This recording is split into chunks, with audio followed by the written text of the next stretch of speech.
बिस्मिल्लाहिर्रहमानिर्रहीम। अस्सलाम वालेकुम friend, welcome back to my channel. कैसे हैं आप सब? उम्मीद है कि आप सब खैरियत से होंगे। मेरी दुआ है अल्लाह ताला आपको हंसी खुशी रखें, सेहत तंदुरुस्ती वाली ज़िंदगी दे और औलाद की खुशियाँ देखना नसीब करें। आमीन सुम्मा आमीन।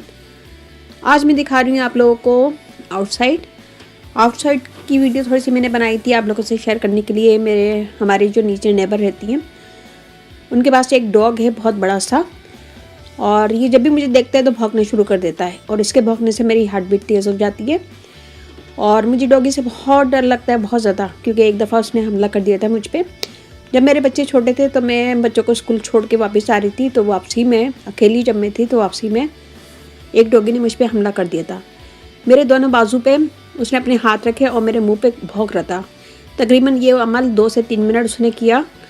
उसके बाद मेरी तो हालत ही ख़राब हो गई थी, और जब थोड़ी सी हालत संभली 5 मिनट के बाद मैं वहीं बैठ गई थी। 5 मिनट के बाद जब मैं उठी तो मैंने उनके मालकिन को खूब सुनाई, दिल भर के सुनाई। फिर मैं वापस आई, और फिर मैं जब भी बच्चों को छोड़ने जाती थी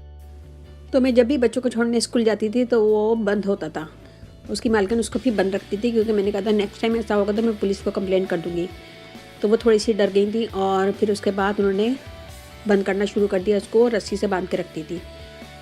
तो खैर यहाँ पे मैं बहुत ज़्यादा डर जाती हूँ और मेरी हार्ट बीट इतनी तेज़ हो जाती है कि मैं किसी भी वक्त गिर जाऊँ। तो मुझे ऐसे ही लगता था कि बस अब ये भौंक रहा है और मेरी हार्ट बीट तेज़ हो गई और मैं किसी भी वक्त गिर सकती हूँ। तो मेरे हस्बैंड ने इनको बता दिया था कि ये बहुत डरती हैं, तो थोड़ा सा केयर कर लीजिएगा, ख्याल कर लीजिएगा। और जैसे ही मैं निकलती हूँ, बाहर निकलती हूँ या फिर कहीं पर भी जाने के लिए निकलती हूँ, ये देखती हैं कि मैं आ रही हूँ तो फ़ौरन डॉग को अंदर ले जाती हैं। तो बस क्या करें, डर लगता है तो लगता है, क्या कर सकते हैं। सब लोग मजाक उड़ाते हैं, लेकिन मुझे बहुत डर लगता है। तो यहाँ हमारी बेटी को चाहिए थे समोसे, क्योंकि इनका रोज़ा था। इन्होंने समोसे निकाले और उस पर अंडा लगाया। अंडा लगाने के बाद ये ओवन में रखने लगी तो ओवन बहुत ज़्यादा धुआंधार हो गया, क्योंकि उसमें कुछ गिर गया था और गिरने के बाद जम गया था। तो खैर इन्होंने टोस्टर ओवन में अपने समोसे बेक किए, और फिर उसके बाद मैं यहाँ पर आ गई हूँ किचन में। यहाँ पे मैं आटा गूंदूंगी। आटा गूंदने के बाद छोले थोड़े से रखे थे, छोले बनाऊंगी। तो मैं यहाँ पे आटा गूंदूंगी।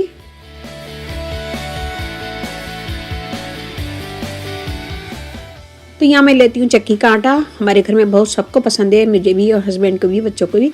इसकी रोटी बहुत नरम और मुलायम बनती है और बहुत सॉफ्ट बनती है। तो मैंने आटे में डाला है खाली नमक, और नीम गर्म पानी से मैं इसे गूंद लूँगी। गूंदने के बाद मैं इसे थोड़ी देर के लिए 5 मिनट के लिए ढक के रख दूंगी। फिर 5 मिनट के बाद इसे दोबारा 1 से 2 मुक्की मारूंगी, फिर उसे दोबारा रख दूंगी। फिर उसके बाद मैं रोटी बनाऊंगी।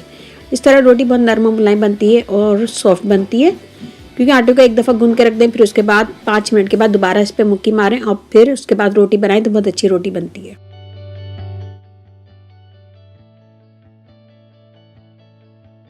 जब तक मैं आटा गूंद रही हूँ, अगर आप लोगों ने मेरे चैनल को सब्सक्राइब नहीं किया तो प्लीज़ सब्सक्राइब कर लें, और अगर अभी तक लाइक भी नहीं किया तो प्लीज़ लाइक भी कर लें।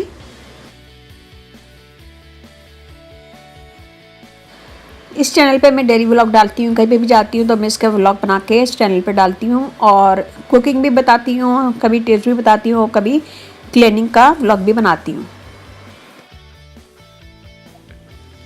ये देखिए, हमने आटा गूंद लिया है। आटे पे मैं थोड़ा सा पानी लगाऊंगी और उसे ढक के रख दूंगी 5 मिनट के लिए। 5 मिनट के बाद हाथ को गीला करूंगी, फिर दोबारा इस पे 1 से 2 मुक्की मारूंगी। तो यह मैंने ढक के रख दिया आटा, और यहाँ पे मैं छोले में मैंने डाला है इमली का पानी। इमली को मैंने थोड़ी देर भिगो के छोड़ दिया था, और यहाँ पे मैंने प्याज डाली है, प्याज हरी मिर्चें। प्याज को भी मैंने पानी में डाल के रख दिया था थोड़ी देर, ताकि उसकी तेज़ी निकल जाए। और छोलों में मैंने डाला है नमक, कुटी मिर्चें, चाट मसाला। तो बस ये इमली का पानी, ये सब चीज़ें डाल के मैं ऐसे मिक्स करूँगी।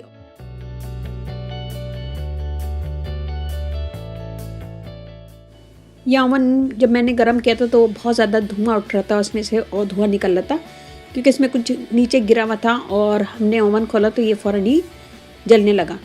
तो हमने ओवन को बंद कर दिया, और फिर मैंने इसे ठंडा करा। ठंडा करने के बाद मैंने इसमें थोड़ा सा पानी, सोडा और लेमन जूस डाल के छोड़ दिया था 1 से 2 घंटे के लिए। फिर इसको मैं जूने के साथ साफ़ कर रही हूँ, और अजेक्स लिक्विड, बेकिंग सोडा और ये सब चीज़ें डाल के मैं साफ़ कर रही हूँ अच्छी तरह।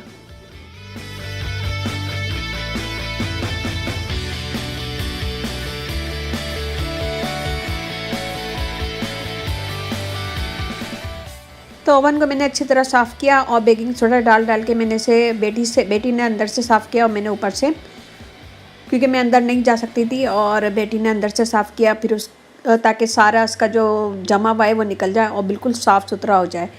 तो हम सोडा डाल के इसको रगड़ रहे थे और फिर इसके साथ ही मैंने एक गीला कपड़ा लिया, गीले कपड़े से मैंने पूरा ओवन अच्छी तरह साफ़ किया अंदर बाहर।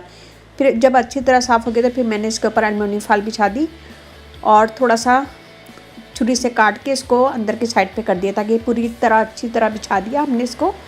एल्युमिनियम फॉइल अच्छी तरह बिछाने का फ़ायदा ये कि अब जो भी चीज़ गिरेगी इसके अंदर गिरेगी और हम इसे उठा के फेंक देंगे और हमारा ओवन अंदर से साफ़ सुथरा रहेगा। और फिर हर वीक में इसे उठा के फेंक दूँगी और फिर दूसरा बिछा दूँगी। यहाँ मैंने ऊपर से भी चूल्हा साफ़ कर लिया है और रोज़ाना चूल्हा साफ़ करने से इतना गंदा नहीं होता। मैं रोज़ाना तकरीबन साफ़ करती हूँ तो मेरा चूल्हा साफ़ सुथरा रहता है। यहाँ हम बना रहे हैं पकौड़े और मैं दाल के पकौड़े बना रही हूँ। मूँग मसूर की दाल ली थी, मैंने इसे भिगो दिया था। भिगोने के बाद मैंने इसे पीस लिया। पीसने के बाद नमक मिर्च और चाट मसाला हल्दी डाल के इसको ग्राइंड कर लिया था। फिर इसके बाद मैंने इसमें प्याज वगैरह, प्याज हरी मिर्चें धनिया डाल के इसे मैंने फ्राई कर लिया है।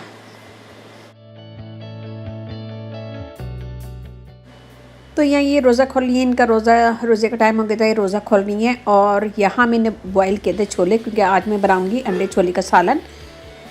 मेरा कुकिंग वाला चैनल है तो वहाँ पे मैंने पूरी वीडियो डाली हुई है, आप लोग भी ज़रूर चेक कीजिएगा। वहाँ पे cooking with sir Syed channel का नाम है, आप लोग सर्च कर सकते हैं। तो यहाँ मैं उसी की तैयारी कर रही हूँ। यहाँ मैं प्याज काट रही हूँ। प्याज काटने के बाद मैं इसका मसाला बनाऊँगी। और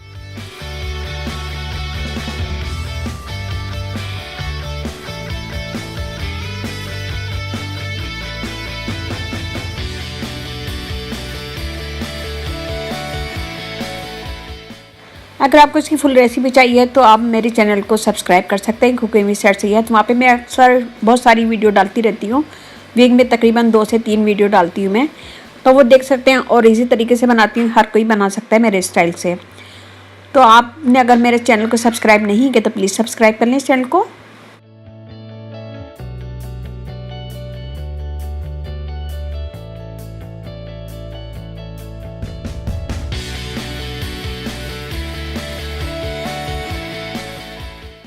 तो यहाँ पे हमारी ग्रेवी अच्छे से तैयार हो गई है। इसमें मैंने डाल दिए अंडे मैंने बॉईल किए थे। थोड़ा सा बॉईल करने के बाद ये मैंने डाल दिए इसके अंदर अंडे, और ये बहुत मज़े का यमी बना था। और इसके साथ मैंने बनाई थी चपातियाँ, रोटियाँ।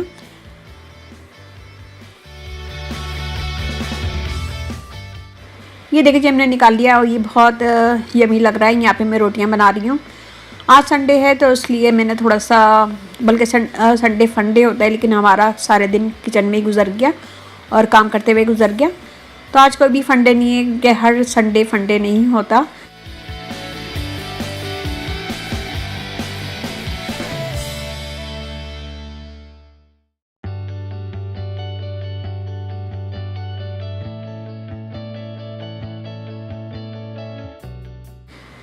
ये तवा मैंने इंडियन स्टोर से लिया था और मैं जो पाकिस्तान से तवा लाई थी उस पर बहुत अच्छी रोटी बनती थी, मेरी बड़ी बड़ी रोटियां बनती थी।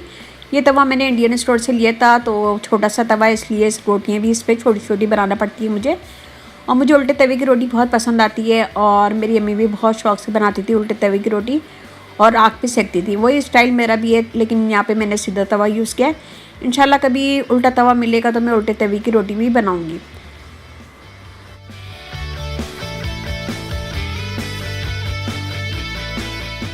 तो यहाँ गरम गरम रोटियाँ बन रही हैं और खाना मेरा रेडी है बिल्कुल। मैंने आवाज़ दी कि आ जाए भाई, गरम गरम रोटियाँ जिससे खाने खा लें, लेकिन सब ने कहा कि नहीं आप बना लें पहले, फिर बैठ के साथ खाएंगे। गरम गरम रोटी तवे से उतरती हुई खाए तो कितना मज़ा आता है। मुझे कोई बना के दे तो मैं तो वो फ़ौरन खाती रहूँ, लेकिन ऐसा होता नहीं है क्योंकि मैं खुद ही बनाती हूँ रोटी। तो खैर खाना खाया, खाना खाने के बाद हमने किचन साफ़ किया। किचन साफ़ करने के बाद हम बैठ गए। ये हमारी जो कैट हैं इनको खेलने की बहुत आदत है, या फिर ये सोती रहती हैं या फिर बस भागती रहती हैं, या फिर इनके साथ इंजॉय करो, खेलो।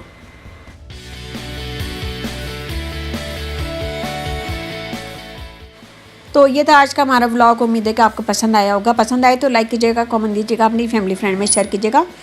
मेरा इंस्टाग्राम में से फॉलो कीजिएगा देसी अमेरिकन मॉम व्लॉग, और फेसबुक लिंक और इंस्टाग्राम का लिंक मैं डिस्क्रिप्शन बॉक्स में दे दूँगी, तो डिस्क्रिप्शन बॉक्स ज़रूर चेक कीजिएगा।